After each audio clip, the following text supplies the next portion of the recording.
တာကိုကောင်းစားစေခြင်းအမေစီမရှိရဲ့ပတ်စံတာအကုန်ပေးအမေတို့စီမှာပတ်စံမမရှိရတာရဲ့ပြောတော့တာကိုကောင်းစားစေခြင်းနေဆိုပေးလေမရှိရှာအကုန်ပေးကွာ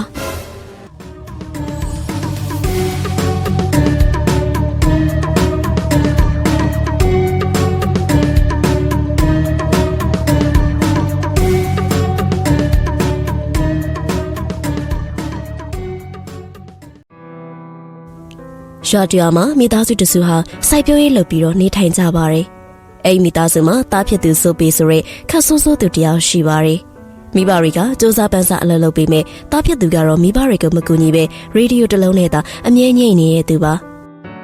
။မိဘတွေကိုအလုပ်မကူတဲ့အပြင်ကမှအရက်သမားတငယ်ချင်းတွေနဲ့ပေါင်းပြီးတော့တေးတရက်တွေလည်းတောက်သုံးလေးရှိပါတယ်။ဆိုပေကအရက်တစ်ခွက်ကိုတောက်လိုက်ပြီးကောင်းလိုက်တာကွာဒီလိုအရက်မျိုးကလေဖျားပေးတဲ့စုလက်ပဲဟေ့တန်ချောင်းကလေဟုတ်တယ်ကွာတို့တွေလူဖြစ်တုံးလေးလေအခုလိုအရက်တောက်ရတာနဲတဲ့ကုသိုလ်မဟုတ်ဘူးကွာတာရင်ကလေဟုတ်တယ်ကွာနောက်ဘွားကြိုင်လေအခုလိုအရက်မျိုးတောက်နိုင်အောင်တို့တွေကောင်းမှုကုသိုလ်တွေအများကြီးလုပ်ရမယ်ကဲ cheers အဲ့ဒီချိန်မှာပဲစိုးပေရဲ့အမေဒေါ်တင်တွေကရောက်လာခဲ့ပါတယ်ဟဲ့စိုးပေနင်ကနင်းအဖေအလုံးမကူပဲနဲ့ဒီမှာအရက်ပဲထိုင်တောက်နေပေါ့နင်းအဖေကအတော့ပင်ပန်းနေပြီသွားကူလုပ်ပါအောင်လားစိုးပေရလေဒါဆိုအဖေပင်မန်းနေအမေသွားကူလုပ်လိုက်ပါလားတားကိုဘာလို့လာပြောနေသေးလဲဟဲ့ငါလည်းနေအိမ်မှာမျိုးစိုးဖို့အတွက်ချက်ရပြောရနေမှာအလုံးနေကိုသွားကူခိုင်းတာဟဲ့နေဒီအရက်သမားတွေနဲ့ပေါင်းပြီးတော့ပြက်စီးနေပြီစိုးပေရဲ့ဟာဗျာအမေကလည်းတားကိုပြောချင်းပြောပါတားတငယ်ချင်းတွေမပြောပါနဲ့တန်ချောင်းကစိုးပေ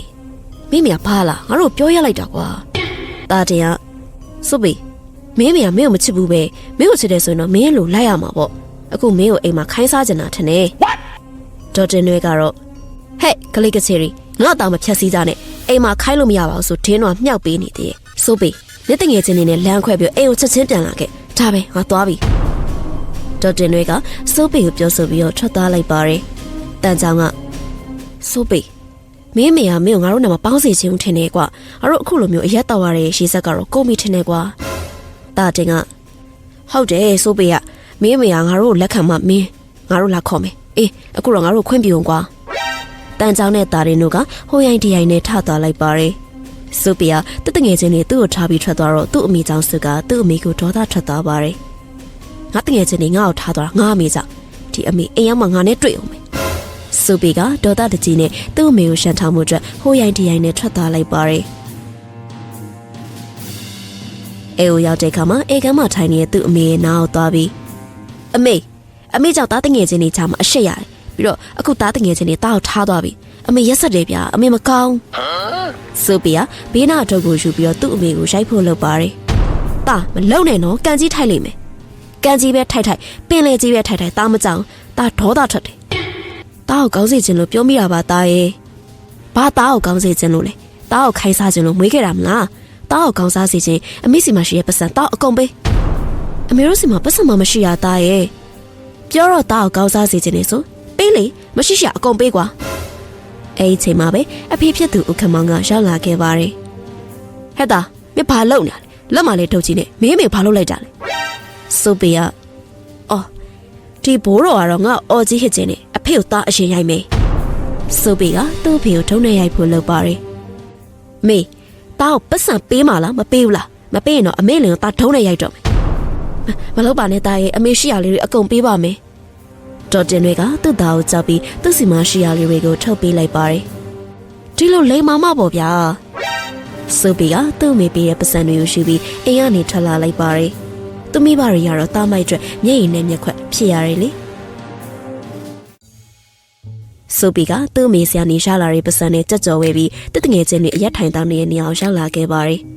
တန်ချောင်းကဟာဆိုပီပါလားဘာလာလောက်တာတော့ဟာမင်းမိလိုက်ငါတို့လာပွားနေအောင်မယ်လာမပွားနိုင်တော့ပါငါကောင်တို့ရ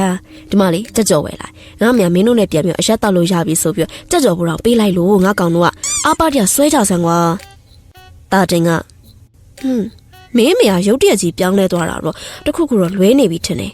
အမေလွယ်လွယ်လေးပဲကောင်းပါတယ်လာဆိုပေတို့ရချီယာစတိုက်ကြအောင်အဲ့လိုနဲ့ဆိုပေရလေသူ့ရဲ့တငယ်ချင်းတွေနဲ့တညက်နေလုံးအရက်ထိုင်တောင်းနေပါတယ်ညရောက်တဲ့ခါမှာစစ်ပီတာအတော်လေးမူလာပြီးဟိုရိုင်းထီရိုင်းနဲ့လမ်းလျှောက်လာခဲ့လိုက်ပါတယ် မွေးမေကျေးဇူးဆက်ဖူးခြင်းနဲ့လေတာချစ်တဲ့မွေးမေတာချစ်တဲ့မွေးမေအဲ့ဒီချိန်မှာပဲဘာမဆိုင်ညာမဆိုင်သူ့ရှက်နေလေးမြတ်တစင်းကကြာလာပြီးသူ့ကိုတိုက်သွားပါတယ်အမလေးတေးပါဗျဆိုပေဟာသူ့ကိုယ်သူတေးတော့မသိပဲအိမ်ကိုပြန်လာလိုက်ပါတယ်အမေသားပြန်လာပြီဘိုက်စားတယ်ဘာဟင်းချက်ထားလဲဆိုပေအမေတော်တင်တွေကသူ့သားကိုစားရင်းနဲ့စံပြနေပါတယ်အဖေဖြစ်သူကတော့မနှက်ဖန်အလုပ်သွားဖို့အတွက်တရားစင်ရနဲ့အလုပ်တွေရှုံနေပါတယ်အမေသားခေါ်တာမကြောက်လားနားများကန်းသွားလားအဲ့ဒီချိန်မှာပဲဖိုးခွားလေးအိမ်ကိုရောက်လာပါတယ်တော်လေးအေးဘာတော့ဖိုးခွားရဲ့အချိန်မတော်ကြီးညာကြီးမချုပ်ဘာလာလောက်တာလဲတော်လေးသားစိုးပေလေးလရင်တိုက်လို့စုံပြီဗျအဲ့ဒါလာပြောတာ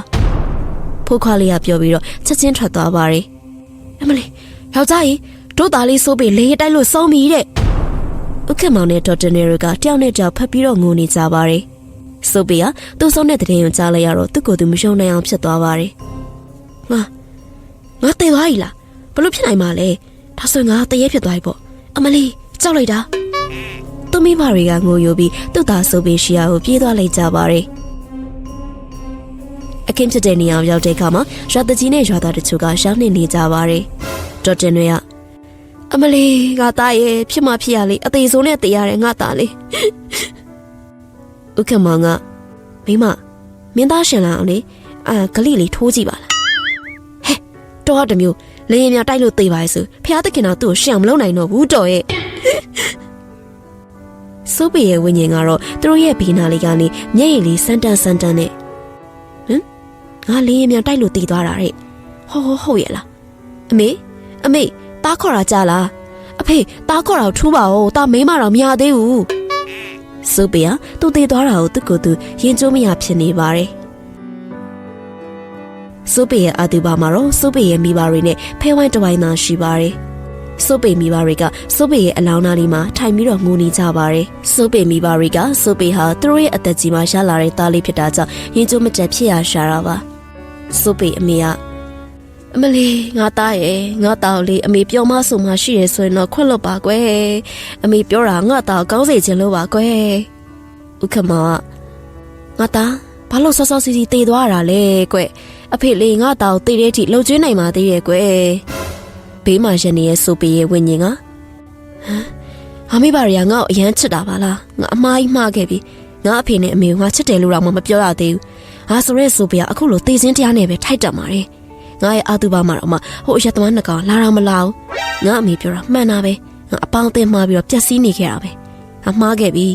တာအမားကြီးမှားခဲ့ပြီအဖေနဲ့မေရဲ့အဲ့ဒီချိန်မှာပဲငရဲသားဝမ်းရောက်လာပါတယ်အပြစ်သားဆိုပေသင်ဟာလူဘဝမိဘတွေပြစ်မှားခဲ့တဲ့အပြစ်ကြောင့်ငရဲကြောက်ဖို့အချိန်တန်ပြီးကျုံနေလိုက်ခဲ့ပါခမရဘာတူလဲဘဲရလဲဘာလို့ချက်လို့လဲဘာလို့ကျုပ်ကိုငရဲပြေခေါ်နေရလဲတဲငါခရင်နဲ့ထိုးလိုက်ရလေချောကိုရှိတယ်ဖြည့်ရှင်းချက်ပေးခြင်းငရဲပြေမှာစီရင်ချက်ချမှာပေးလောလောဆယ်တော့ငါနဲ့လိုက်ခဲ့ရမယ်မလိုက်နိုင်ဘူးကျုပ်ငရဲပြေမလိုက်နိုင်ဘူးကျုပ်ခေါ်ခြင်းလက်ပြေကိုပဲခေါ်ငရဲပြေကိုကျုပ်ကဘလို့မှမလိုက်နိုင်ဘူးပါစက်နဲ့ပြောလို့မရတဲ့အပြစ်သားဆိုပြီးငါခရင်ကနဲ့ဆွဲခေါ်ရတော့မယ်ငရဲသားဝမ်းကစိုးပေခရင်ကနဲ့ထိုးပြီးငရဲပြေကိုခေါ်သွားပါတယ်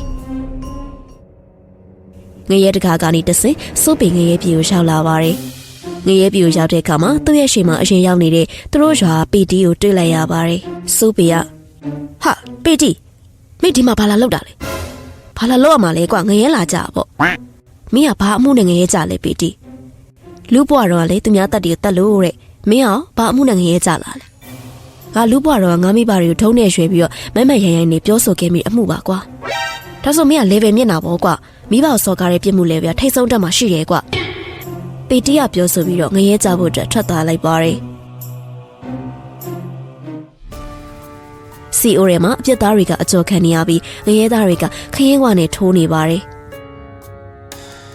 တချို့ကစူရိပေါင်းနေတဲ့တစ်ပင်မောအပြစ်သားတွေကိုတက်ခိုင်းပြီးငရဲသားတွေကအောက်ကနေတနက်နဲ့ချိန်ကတက်ခိုင်းပါတယ်ဆိုပီကအရန်ကိုကြောက်သွားပြီးငရဲပြာနေထွက်ပြေးဖို့ပြင်ပါတယ်အလိုလေးငရဲပြာကြောက်စရာကောက်လိုက်တာငါထွက်ပြေးမှာပဲဆိုပီကနေရာကနေထွက်ပြေးသွားပါတယ် CCTV စောင့်ကြည့်နေတဲ့ငရဲသားကမိုင်းနဲ့အော်ကအပြစ်သားဆိုပီထွက်ပြေးသွားပါပြီငရဲပြေအနောက်ဘက်ကျန်ထွက်ပြေးသွားပါတယ် အိမ်နောက်မှာတော့အစငရဲသားတယောက်ကတနက်ကန်ကစိုးပေကိုလိုက်ဖမ်းမှုအတွက်ထွက်သွားပါတယ်စိုးပေကတနေရာရောက်တဲ့အခါမှာတော့ကြောက်တုံးကွယ်မှာပုံနေလိုက်ပါတယ်အဲ့နေရာမှာသူ့တဲ့အရင်ပုံနေတဲ့သူကအောင်ကြီးပါဟဲ့အောင်ကြီးမင်းဒီနေရာဘလို့ရောက်နေရလဲကွာအေးအားလေငရဲသားလိုက်ဖမ်းလို့ပုံနေရလေစိုးပေကအဲ့ဆိုမင်းကဘာမှနဲ့ငရဲပြူလျှောက်လာငါပြမိဘတွေရှိုင်းနှံ့တဲ့အမှုနဲ့ကွာဟေးအဲ့ဆိုမင်းလည်းငါနဲ့လဲပဲတူပဲပေါ့အဲ့အချိန်မှာပဲအစငရဲသားလျှောက်လာပါတယ်ဟေးဘယ်ပြေးမလဲမင်းတို့ငါမိပြီစိုးပေကငရဲသားရောက်လာတော့ချက်ချင်းထပြေးလိုက်ပါတယ်အောင်ကြီးကတော့ပြေးစီနေရလိုက်ပဲငရဲသားဖမ်းတာကိုခံလိုက်ရပါတယ်စိုးပေကပြေးပြေးနဲ့ကူကြီးတဲ့ကိုရောက်သွားပါတယ်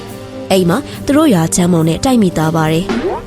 ဟဲ့ပလုတ်တော့တို့ရွာချမ်းမုံမှာလားမင်းကဘလို့လို့ဒီကိုရောက်လာလဲဟာအေးငါအပြစ်ကသူများလင်ကိုသွားလူလို့တဲ့မင်းကလည်းကွာသူများလင်ကိုမှသွားလူရတယ်လို့မင်းလင်ရချင်းငါတောင်းဝယူမှာပေါ့ရှေခုမှလာပြောမနေနဲ့လူဘွားတော့ကျမကိုချစ်တယ်ကြိုက်တယ်ဖြစ်မပြောဘဲနဲ့ရှင်ရောဒီကိုဘာပြစ်နေရောက်လာလဲကျုပ်ကမိဘကိုစော်ကားတဲ့အပြစ်နဲ့ရောက်လာတာဟာရှူတော်ငရဲသားရောက်လာပြီတဲ့နဲ့အဲ့တော့ကြောက်တုံးကွယ်မှာသွားပုံရအောင်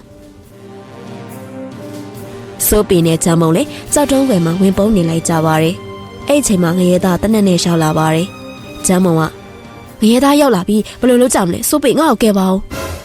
မပူပါနဲ့ငါမှအကြံရှိတယ်စိုးပေကငရဲသားသူတို့များရောက်လာတော့တနက်ကိုယူပြီးငရဲသားကိုပြစ်တက်လိုက်ပါတယ်ဂျမ်းမုံကတော့ဟဲတော်လိုက်တဲ့စိုးပေလောက်ဆိုရင်တော့အားကိုးလို့ရပြီဒါပေမဲ့ကျမတို့ဒီငရဲပြာနေဘယ်လိုထွက်ကြမလဲဒီငရဲပြာနေထွက်ဖို့ဆိုရင်တော့ငါတို့ဒီကိုရောက်လာတဲ့အပေါက်ကနေထွက်ရမှာပဲဒါပေမဲ့အဲ့နောက်မှာအဆောင်နေရှိရှေ့မှာတနက်ရှိနေတာပဲအဲ့တနက်နဲ့ပြတ်တက်လိုက်ပေါ့အဲ့လောက်လွယ်ပါမလားချမ်းပုံရသူတို့ကအများကြီးငါးတယောက်တည်းရှင်တလောက်ကြောက်နေရင်တော့ကျမရှင်ဘလို့အားကိုးမလဲဆိုပေအေးပါနီလန့်ထားပဲရှိရဆိုလေစူးစမ်းကြည့်ရပေါ့မတော်လို့အဖမ်းခံရရင်လည်းမင်းနဲ့တူငရဲကြတာကျဉ်တ်ပါတယ်အဲ့လိုနဲ့စိုးပိန်နဲ့ချမ်းမုံတို့လည်းဂိတ်ပေါကိုထွက်လာကြပါတယ်ဂိတ်ပေါရောက်တဲ့အခါမှာစိုးပေကငရဲသားတယောက်တနက်နဲ့ပြစ်လိုက်ပြီးချမ်းမုံကခဲနဲ့ငရဲသားတယောက်ပေါက်လိုက်ပါတယ်ကျန်တဲ့ငရဲသားတကောင်ကိုစိုးပေကသူ့ရဲ့ချိုင်းမွေကိုရှုခိုင်းလိုက်ပါတယ်ငရဲသားလည်းမူးမေ့ကြသွားပါတယ်စိုးပေကတော့ဟာချလိုက်တာအားလုံးမှောက်သွားပြီချမ်းမုံကြီးတို့တွေဒီအပေါက်ကနေလူပြိုပြန်သွားပြီးလက်ထက်ကြမယ်ပြီးရင်ခလေး12ယောက်လောက်မွေးပြရှင်းရလေတော့လုံးကဲလုံးသွားလူစိုးပေနဲ့ချမ်းမုံပလူးနေကြတော့မှပဲငရဲပူကြီးကရောက်လာပါတယ်မင်းတို့နှစ်ယောက်ဘယ်ပြေးမလဲငရဲပြာလာလမ်းမရှိပြီပြန်လည်းမရှိဘူးကွာစောနာတော်ငရဲသားတွေကပြက်ရှင်လာကြပြီးစိုးပေတို့ဝိုင်းထားလိုက်ကြပါတယ်စိုးပေကမလောက်ကြပါနဲ့ဗျာကျုပ်မိမတော့မရသေးပါဘူးကျုပ်ကိုမိမတော့ရှုခွင့်ပြုပါပြီးမှကျုပ်ကိုလာခေါ်ကြပါဗျာကျုပ်အရှင်ငရဲတို့လိုချင်တာပေးပါမယ်မရဘူးကွာငါတို့ငရဲသားတွေကိုလာညှိနိုင်လို့မရဘူးငရဲဘူကသူ့ရဲ့နှလုံးမျိုးတနက်ကိုထုတ်ကစိုးပေနဲ့ချမ်းမပြတ်တက်လိုက်ပါတော့အမလေးသေးပါပြီဗျစိုးပေတအဲ့ရကနေလန့်နိုးလာတာပါငါအိမ်မက်နေရလားဒါအိမ်မက်ပဲဟောတော်ပါသေးရဲ့အိမ်နောက်မှာတော့စိုးပေကအတိတ်တရားဝင်လာပါတယ်ငါအဖေနဲ့အမေကိုငါမားခဲ့တာရဲ့အတွက်တောက်မှန်အောင်မယ်စိုးပေကသူ့ရဲ့မိဘတွေပေါ်မှာမားခဲ့တာရဲ့အတွက်တောင်းပန်မှုထွက်သွားလိုက်ပါတယ်အဲကနေမှထိုင်နေတဲ့သူမိဘတွေစီကိုရောက်တဲ့အခါမှာတော့စိုးပေကဒူးထောက်ကအဖေနဲ့အမေအဖေနဲ့အမေတွေအပေါ်မှာပြောမဆိုမှဘယ်လိုပဲမှမားခဲ့တာရှိရင်တာကိုခွင့်လို့ပါလို့တောင်းဆိုချင်ပါတယ်စိုးပေကလက်အုပ်ချီကသူ့ရဲ့မိဘတွေကိုတောင်းပန်ပါတယ်အမေဖြစ်သူကတော့ချက်ချင်းကြီးဘယ်လိုဖြစ်ရလဲငါသားရဲ့အမေတို့ကတော့အမြဲခွင့်လို့ပြီးသားပါကွယ်